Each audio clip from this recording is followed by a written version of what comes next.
ইরানের সর্বোচ্চ নেতা খামেনি শহীদ হওয়ার পর কেটে গেছে কয়েক মাস, কিন্তু এখনও তাকে শেষ বিদায় জানানো হয়নি। তার জানাজা ও দাফন নিয়ে নানা গুঞ্জন যখন ছড়িয়ে পড়ছে, ঠিক তখনই এই বিষয়ে নতুন ঘোষণা দিয়েছে দাফন তদারকি কমিটি।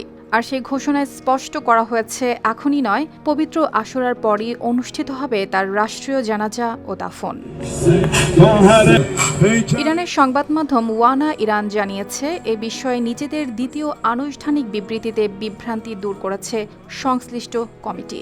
তাদের মতে, প্রয়াত সর্বোচ্চ নেতাকে মর্যাদাপূর্ণ ও মহিমান্বিত বিদায় জানাতে প্রয়োজন ব্যাপক পরিকল্পনা ও প্রস্তুতি। শুধু তাই নয়, ইরানসহ বিশ্বের বিভিন্ন দেশে থাকা লাখো শিয়া মুসলিম যেন নির্বিঘ্নে মহররমের প্রথম 10 দিন পালন করতে পারেন, সে বিষয়টিও গুরুত্ব দেওয়া হয়েছে। শিয়া মুসলিমদের কাছে মহররমের 10 দিন বা আশুরা গভীর শোকের প্রতীক। প্রায় 1400 বছর আগে কারবালার প্রান্তরে মহানবী হজরত মুহাম্মদ সাল্লাল্লাহু আলাইহি সাল্লামের দৌহিত্র ইমাম হোসেন শহীদ হওয়ার স্মৃতিকে কেন্দ্র করে এই দিনটি পালন করা হয়। প্রতিবছর এই সময়ে শোক, প্রার্থনা ও ধর্মীয় অনুষ্ঠানে মগ্ন থাকেন কোটি কোটি মানুষ।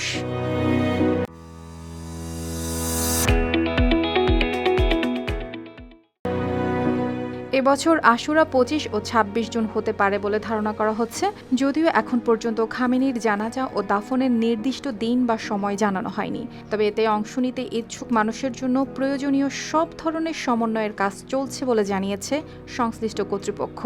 এদিকে খামেনির শহীদ হওয়ার পর ইরানের সর্বোচ্চ নেতার দায়িত্ব গ্রহণ করেন তার ছেলে আয়াতুল্লাহ মোস্তফা আলী খামেনি। তবে বাবার মৃত্যুর পর থেকে তাকে আর জনসম্মুখে দেখা যায়নি, ফলে তাকে ঘিরেও নানা আলোচনা ও জল্পনা তৈরি হয়েছে।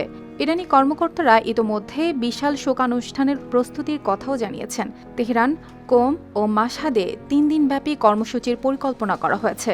তেহরানের সামাজিক ও সাংস্কৃতিক বিষয়ক ডেপুটি মেয়র মোহাম্মদ আমিন তাবাকলিজাদে জানিয়েছেন, শুধু রাজধানীতেই জানাজা ও শোকযাত্রা 24 ঘণ্টার বেশি সময় ধরে চলতে পারে।